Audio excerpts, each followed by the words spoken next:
আমার পাশে যিনি বসে আছেন তিনি পুরুষ আন্দোলনের পশ্চিমবঙ্গ তথা বাংলার শেষ কথা বলতে পারি, এবং সেই মহিলা আজ বাংলার সবথেকে এবং গুরুত্বপূর্ণ মানুষ রাজ্যপাল, তার বিরুদ্ধে শ্লীলতাহানির অভিযোগে তিনি কি বলছেন? এটা কিন্তু একটা খুব বিতর্কিত বিষয়। হ্যাঁ, কারণ এই বিষয়ে আমার মনে হয় আমাদের কারোর কথা বিশেষ বলা উচিত না, কারণ হচ্ছে প্রোটোকল। দ্বিতীয় কথা, এখনও কিছু কিন্তু প্রমাণ হয়নি, হতে পারে সত্যি, হতে পারে মিথ্যে। আমাদের এটা ভাবতে হবে, যদি এটা মিথ্যে প্রমাণিত হয় তাহলে কিন্তু চিন্তার বিষয় এর সোশ্যাল ইম্প্যাক্ট, যে তার মানে যে কাউকে যখন তখন দেখে দেওয়া যায়। তিনি রাজ্যপাল হতে পারেন, তিনি প্রধান বিচারপতি হতে পারেন, তিনি এমনি হাইকোর্টের বিচারপতিও হতে পারেন, যাকে তাকে তিনি সাংবাদিকও হতে পারেন, যাকে তাকে আমরা যেখানে সেখানে দেখে দিতে পারি পুরুষ মানুষ হলেই। ভাবার দরকার নেই দ্বিতীয়বার। আমরা এর আগে আমরা দেখেছি ভারতবর্ষের সর্বোচ্চ এজেন্সিগুলোকে দেখে দেওয়া যেতে পারে শ্লীলতাহানির মামলায়, তারা কোথাও উপস্থিত প্রায় নেই। বিচারপতিকে দেখে দিচ্ছি কোথায়? কিছুদিন আগে বিচারপতি অভিজিৎ গাঙ্গুলি সম্বন্ধে বলে দিলাম শ্লীলতাহানি, তিনি গাড়ি থেকেই নামেননি। সাংবাদিককে দেখেছি, সন্তু পানকে দেখে দেওয়া হলো কি না, তিনি রিপোর্ট করতে গেছিলেন শ্লীলতাহানি। অর্থাৎ কেউ এর থেকে বাইরে নন, সবাইকে দেখে দেওয়া যায়, কারণ একমাত্র ক্রাইটেরিয়া তিনি পুরুষ মানুষ। আবার বলছি, আমি কিন্তু কেউ আবার ভেবে নেবেন না, ট্রোল করতে শুরু করবেন আমি রাজ্যপালকে সাপোর্ট করছি, না। আবার বলছি, প্রমাণিত হতে পারে যে ঘটনা সত্যি কি মিথ্যে, সেই কথায় আমি যাব না, কারণ সে বলার এখতিয়ারও আমার নেই, খুবই প্রোটোকলের ব্যাপার ওনার সম্পর্কে। কিন্তু যদি আমি বারবার বলছি, যদি মিথ্যে হয় তাহলে সোশ্যাল ইম্প্যাক্ট ভাবুন, আরও বড় সোশ্যাল ইম্প্যাক্ট। মেয়েরা ভাববেন আপনারা নিজেদেরকে কত পিছিয়ে দিচ্ছেন। আজকে সবাই এসব ঘটনার পরে না মেয়েদেরকে কোথাও রাখতে ভয় পাবেন, যে বাবা ডাক্তাররা ভাবেন জুনিয়র রাখবো যদি এরম করে, আইনজীবীরা ভাববেন রাখবো যদি এরম করে। যে কোনো একটা স্কুলে কিন্তু অনেক জায়গায় তো আজকাল তো প্রচুর একই সঙ্গে পুরুষ এবং নারী শিক্ষক। আমার এখানে এসে পুরুষ শিক্ষকরা বলছেন, দিদি জানেন 5টার পরে না স্টাফ রুমে আর থাকতে চাই না, বা মেয়ে ছাত্রীদের ডাকি না অনেক লোক না থাকলে। এটা লজ্জার বিষয় নয়? এবং সব পুরুষ শিক্ষকরা বলেন, দিদি মেয়েরা যারা মহিলা আছেন খুব ভয় পাই ওনাদের, জানেন তো, কারণ কখন ওনারা কি বলে দেবেন। অফিসে কর্পোরেটে সব ছেলেরা বা বসেরা আতঙ্কিত। ধরুন একটা কাজ ঠিক মতো পাইনি, আমরাও কর্পোরেটে চাকরি করে এসেছি, বসের কাছে প্রচণ্ড বকা খেয়েছি বলে আজকে এখানে এসেছি, কাজ শিখেছি, কিন্তু কোনোদিন এসব চিন্তাও করতে পারিনি। আজকে কিন্তু সব অফিসে আমি তো প্রচুর জায়গায় পশ নিয়ে লেকচার দিতে চাই, সবাই বলেন দিদি জানেন তো ভীষণ ভয় করে একটা বকা দিতে, কারণ বকা দিলে কালকে পশের কমপ্লেন করে দেবে, মলেস্টেশনের কমপ্লেন করে দেবে। এসব তো ছেড়ে দিন, এসব তো আমি সেই সব মানুষদের কথা বলছি যাদের তবু একটু কন্ট্যাক্ট আছে, চেনা সেই জন্য বললাম। মেয়েরা আপনারা নিজেদের কতটা পিছিয়ে দিচ্ছেন। এরপরে তো কোথাও আপনাদের কাজে নেওয়ার জন্য 10বার ভাবা হবে, মিডিয়া জগতেও সব জায়গায় সবাই ভয় পাচ্ছেন সব সময়, যে এই বোধহয় বলে দিল। তার ফলে কি এমনিতেও নারী পুরুষের সহজ সম্পর্কটা নষ্ট হয়েছে। সোশ্যাল ইম্প্যাক্ট নিয়ে চিন্তা করবেন। যারা ব্যবহৃত হচ্ছেন, যেই মহিলারা, আপনাদের বলতে চাই, আবার একদম বলবেন না যে আপনি তো সব মহিলাকে দাগিয়ে দিচ্ছেন, ঠিক উল্টো। এই ধরুন এরম না 40% মহিলাই করেন, তার ফলে 60% মহিলার বেঁচে থাকা, রুজি রোজগার, জীবন ধারণ বিপদের মুখে। আপনারা তো ক্ষতি করছেন সেই নারীদের, যাদের সত্যি চাকরি করার দরকার ছিল, যাদের হয়তো রোজগার করে সংসারটাও চলতো, আপনারা তাদের পিছিয়ে দিচ্ছেন। কাজে আমায় রাখবেন না যে আপনি তো সব মহিলাকে খারাপ বলেন, ঠিক উল্টো। আমি বিশ্বাস করি এখনও 60% মহিলা ভালো, তারা কিন্তু এরম করেন না, কিন্তু তাদেরকে আপনারা বেঁচে থাকা মুশকিল করে দিচ্ছেন, এটা ভুলে যাবেন না। এই যে একটা রাজ্যপাল, বিচারপতি, কি সাংবাদিক, কি এনআইএ, কি সিবিআই, এটা কিন্তু স্ট্রে ঘটনা এবং খুব মারাত্মক ঘটনা, এটা কিন্তু ভুলে যাবেন না। এই সিসিটিভি ফুটেজ দেখানোর পর অভিযোগকারিনী বলেছেন তাকে নাকি ফের হেনস্থার শিকার হতে হয়েছে, তাকে নাকি অপদস্থ করা হয়েছে।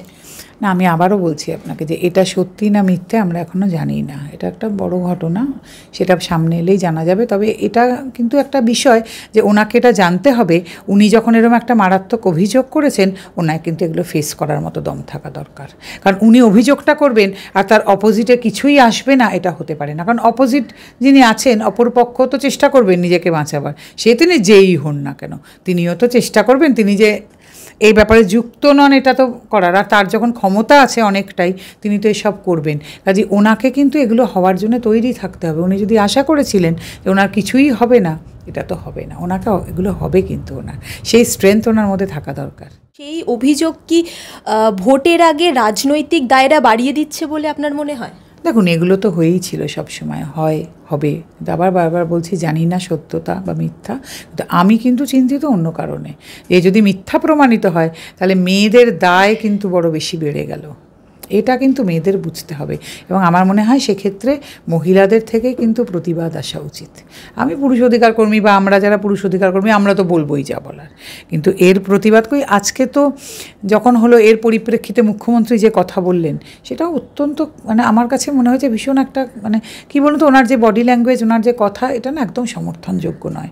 উনি তো মুখ্যমন্ত্রী, আমাদের সবার উনি মানে গার্জিয়ানের মতন, উনি এটাও বলতে পারতেন অন্যভাবে, কিন্তু উনি যেটা বললেন না, ওনার যে বিশেষ বডি ল্যাঙ্গুয়েজ, সেটা না আমাদেরকে সারা দেশের কাছে খুব ছোট করে দিল।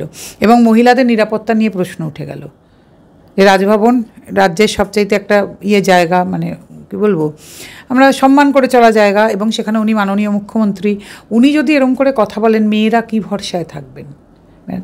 সেখানে কিন্তু মেয়েদের তরফ থেকে একটা প্রতিবাদ আসা উচিত ছিল। এবং যারা আমাদের এখানে তথাকথিত নারীবাদী তাদের কিন্তু একটু বলা উচিত ছিল কিছু, আমার মনে হয়। তাহলে কি আমরা সেফ নই? তাহলে যে এখন নারীরা এত সেফ বলে কথা বলে কিছু একটা, মানে আইদার ওনারা খুব শকড মুখ্যমন্ত্রীর এরকম কথা শুনে, বা ওনারা এটা মানলেও ওনাদের তাহলে বলা উচিত ছিল মুখ্যমন্ত্রীর সঙ্গে গলা মিলিয়ে। ওনারা প্রতিবাদ করতে আইদার সাহস পেলেন না, নয়তো যদি ওনারা মুখ্যমন্ত্রীর কথাটা মানেন তাহলে ওনাদের বলা উচিত ছিল যে হ্যাঁ আমরা এটা মানি। এটা মুখ্যমন্ত্রী কিন্তু বারংবার সবসময় বলে পশ্চিমবঙ্গ মেয়েদের জন্য সবথেকে সেফ জায়গা। সেটা তো রইল না, কারণ উনি বলছেন উনি নিজেই সেফ নন। এই পুলিশ মন্ত্রী যদি নিজেই সেফ না হন রাজভবনে আর কি, যেখানে রাজ্য পুলিশ যেটা ওনার আন্ডারে তারা রয়েছেন, তাহলে আর কি সে সেফ? তাহলে তো কোনো সেফটির প্রশ্ন নেই। আমি এখনও বারবার বলবো সত্যি মিথ্যে জানি না, কিন্তু যদি এটা মিথ্যে প্রমাণিত হয় তাহলে কিন্তু মেয়েদের তরফ থেকে সবার আগে প্রতিবাদ যাওয়া উচিত। আমাদের নিয়ে চিন্তা করতে হবে না, কিন্তু মেয়েরা আপনারা প্রতিবাদ করবেন, কারণ তাহলে কিন্তু আপনাদের জন্য যে দিন আসছে সেদিন কিন্তু ভয়ঙ্কর। রাজ্যপালের ঘটনা যেমন আছে তেমন মুকুটমণিবাবুর স্ত্রী স্বস্তিকা দেবী, মহাগুরু মিঠুন চক্রবর্তীর হাত ধরে তার বিজেপিতে পদার্পণ, এবং বিজেপির মঞ্চ থেকে তিনি বলছেন তিনি নাকি নির্যাতিতা। কি বলবেন? দেখুন, তাহলে ওটা ওনার অনেক আগে বলা উচিত ছিল, তাই না? এতদিন কেন উনি বলেননি? আর সর্বোপরি উনি দলে এসেছেন ভালো কথা, ওনার একটা সাবজুডিস ম্যাটার নিয়ে এই কথা বলার কিন্তু উনি কিন্তু অন্যায় করলেন, কন্টেম্পট অফ কোর্ট হয়ে গেল।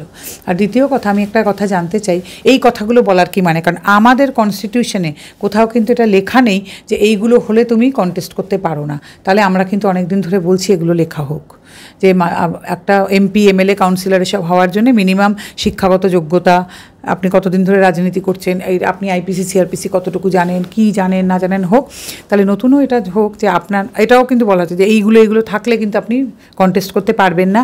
এবং মেয়েদের ক্ষেত্রেও কিন্তু যোগ করা হোক যে আপনি কোথাও ফলস কেসে যদি করে দিয়ে থাকেন, সেটা যদি ধরা পড়ে থাকে, সেখান থেকে যদি আপনার অপোজিশন মানে বেকসুর খালাস পেয়ে থাকে, তাহলে আপনিও কিন্তু টিকিট পাবেন না।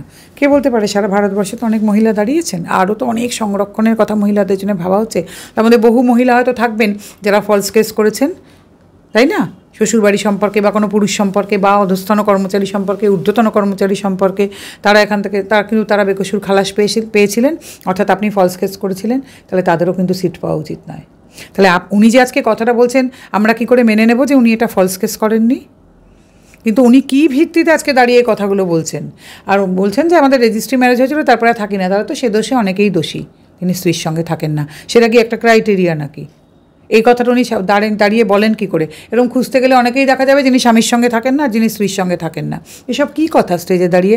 আর সবচেয়ে অবাক লাগছে, মুকুটমণিবাবু যে দলে যোগ দিয়েছেন তারা কেউ কেন এটার প্রতিবাদ করলেন না? উনি নারী বলে? সেন্টিমেন্ট নষ্ট হতে পারে আবার, ওনাদের দল থেকে নারীরা আবার হাই হাই করে পড়তে পারে বলে? কেন? ওনার দলের তো উচিত ছিল এটার প্রতিবাদ করা। আজকে একটা অন্য কোনো কথা হলে তো ওনারা এমন একটা প্রতিবাদ করতেন, টকশো হয়ে যেত তাই নিয়ে। তাহলে কেন ওনারা প্রতিবাদ করলেন না যে এক ভদ্রমহিলা কেন আমাদের দলের ভদ্রলোক কেরম করে কথা বলছেন? উচিত ছিল তো। এই সব জায়গায় নারী সেন্টিমেন্ট খেলা, মেয়েদেরকে এগিয়ে দেওয়া, লাঠি সোটা যা কিছু নিয়ে হোক, এর ফল কিন্তু সবাইকে একদিন দিতে হবেই হবে। আরও আছেন স্বামী এক দলে স্ত্রী এক দলে মারামারি হচ্ছে, মুখোমুখি দাঁড়িয়ে আছেন, সে তো একেবারে সারা ভারতবর্ষ জুড়ে অনেকেই আছে। এটা কথা না, এটা আমার ধারণা একটা রাজনৈতিক গেমও, মানে ইচ্ছে করে তুমি এটাই গেছো, আমি ওর বউকে নিয়ে আসছি এই দলে, তাহলে দেখো কেমন লাগে, কেমন মজা। আর এই রাজনৈতিক কাদা ছোড়াছুড়িতে না, এই পারিবারিক কেচ্ছা যেটাকে বলে স্বামী স্ত্রীর মধ্যে, এগুলো না খুব অন্যায়, খুব নিম্ন রুচির পরিচয়। বারে বলছি না যে রাজনৈতিকটা না এখন একটা নিম্ন মেধার জায়গা হয়ে গেছে। মানে নোংরামি, পারিবারিক কেচ্ছা, কাদা ছোড়াছুড়ি খুবই লজ্জাজনক। এটা হতে পারে না, এটা হওয়া উচিত নয়। প্রত্যেকটি মানুষ আলাদা। তার রাজনীতিতে যদি গেছেন, আপনি রাজনৈতিক ব্যাপার নিয়েই লড়ে যান। এই পারিবারিক কেচ্ছা নিয়ে লড়াটাকে কোনো রাজনীতির কিছু বলে না। নয়নিকা নিয়োগীর সাথে পূজিতা দে, SS মিডিয়া।